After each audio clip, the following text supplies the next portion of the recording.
Hi అండి, అందరికీ నమస్తే. Welcome to our channel. It's me Naga. ఈ రోజు అయితే చాలా ఈజీగా, హెల్దీగా అండ్ టేస్టీగా రాగి పిండితోటి బందోసలు ఎలా చేసుకోవాలో చూపిస్తానండి.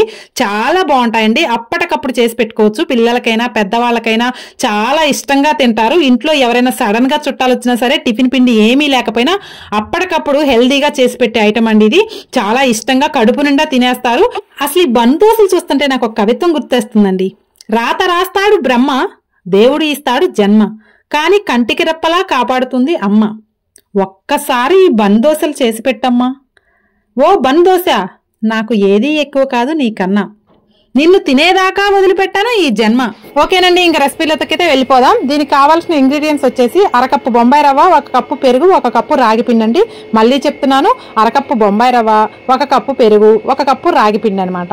వీటన్నిటిని కూడా బాగా మిక్స్ చేసుకోవాలి. పిల్లలకు కానీ పెద్దోళ్ళకి కానీ చాలా ఇష్టంగా తింటారండి ప్రతి ఒక్కళ్ళు కూడా. ఈ రోజు ఈవినింగే ట్రై చేయండి, అంత బాగా ఉంటుంది అనమాట ఈ రెసిపీ అయితే. ఈ పెరుగు, రాగి పిండి, బొంబాయి రవ్వతో పాటు 1/2 కప్పు మాత్రమే వాటర్ పోసుకోండి, అప్పుడే కరెక్ట్ గా సరిపోతుంది. ఈ రాగి పిండితో ఏ రెసిపీ చేసినా కానీ చాలా అద్భుతంగా ఉంటుందండి. కానీ అన్నిటికన్నా కూడా ఈ బందోసలు చాలా డిఫరెంట్ గా మనకి, అంటే మనం ఇడ్లీ పిండితోటి అట్ల పిండితోటి చేస్తాం, కానీ అవి అంత హెల్దీ కాదు. మనం భయపడుతూ తినాలి. కొంతమంది ఏంటంటే బజ్జీలు, బోండాలు ఇవన్నీ చేసుకొని తింటూ ఉంటారు, కానీ గ్యాస్ ట్రబుల్ తోటి చాలా ఇబ్బంది పడుతూ ఉంటారు. వీటితోటి ఎటువంటి సమస్య ఉండదు, చాలా ఆరోగ్యంగా కావాల్సినవి తినొచ్చు అనమాట. ఇలా కలుపుకున్నటువంటి మిశ్రమాన్ని ఒక 10 నిమిషాలు మూత పెట్టి పక్కన పెట్టుకోండి. ఇవి చక్కగా నానితేనే బందోసలు చాలా పొంగుతూ వస్తాయి. ఈలోపు ఏం చేస్తారంటే, ఒక కళాయిలో పోపు పెట్టుకోండి. అంటే జీలకర్ర, ఆవాలు వేసిన తర్వాత 2 టమాటా ముక్కలు, పచ్చిమిర్చి ముక్కలు, ఇంకేమి యాడ్ చేయాల్సిన అవసరం లేదండి. ఇంతవరకు పోపు పెట్టుకోండి.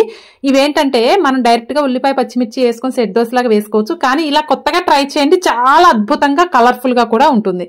ఓకే, ఈ టమాటాలు మగ్గేలోపు మనం కలిపి పెట్టాం కదా పిండి, అంటే పెరుగు, రవ్వ, ఈ రాగి పిండి కలిపేసి ఈ మూడింటిని కూడా మనం మిక్సీ జార్లో, మా వాటర్ ఏమి యాడ్ చేయవసరం లేదు మిక్సీ పట్టేటప్పుడు. ఇందాక మనం 1/2 కప్ పోసాం కదా, దాంతో రవ్వ చక్కగా నాని ఉంటుంది.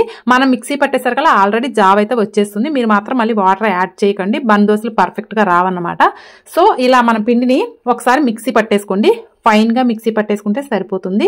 ఇలా మిక్సీ పట్టిన తర్వాత ఇందాక మనం మిక్స్ చేసుకున్న అదే బౌల్లో మళ్ళీ పోసేసుకోండి. ఇలా మిక్సింగ్ బౌల్లో పోసుకొని ఇందులోకి మనం ఒక సన్నగా తరుక్కున్నటువంటి 1 ఉల్లిపాయ ముక్కలు, అలాగే కొంచెం కొత్తిమీర కూడా యాడ్ చేసుకోండి. దీంట్లోకి మనం డైరెక్ట్ గా ఉల్లిపాయ, పచ్చిమిర్చి, కరివేపాకు వేసుకొని సెట్ దోశలా కూడా పోసుకోవచ్చు, కానీ ఇలా పోపు వేసుకుంటే చాలా బాగుంటుందని చెప్పా కదా. ఈ ఉల్లిపాయలు ఏమి టమాటా ముక్కలతోటి మగ్గనివ్వాల్సిన అవసరం లేదండి, డైరెక్ట్ గా ఉల్లిపాయ ముక్కలు పిండిలో కలిపేసుకోవచ్చు.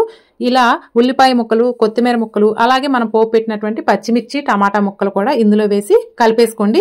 ఇవి 3 కూడా బాగా మిక్స్ అయ్యేలా కలుపుకోండి. ఇలా కలుపుకున్న తర్వాత అసలు మెయిన్ ఇంగ్రీడియంట్ మర్చిపోయాం, ఏంటో చెప్పుకోండి. అన్ని వేసి చూడు, నన్ను వేసి చూడు అంటుంది. ఏంటది? సాల్ట్. సో ఇందులోకి మనం రుచికి సరిపడా సాల్ట్ అయితే వేసుకోండి. ఇంకొకటి మెయిన్, బందోసలు పర్ఫెక్ట్ గా రావడానికి మెయిన్ ఇంగ్రీడియంట్ ఏంటంటే ఇందులో తినే సోడా అండి. వంట సోడా వేసుకోండి. 1/2 టీ స్పూన్ దాకా వంట సోడా వేసుకోండి. వంట సోడాని మాత్రం స్కిప్ చేయొద్దండి. అవైలబుల్ గా లేదని వేసుకోకపోతే మాత్రం అంత పర్ఫెక్ట్ గా రావు, కాబట్టి వంట సోడా కంపల్సరిగా మిస్ కాకుండా వేసుకోండి.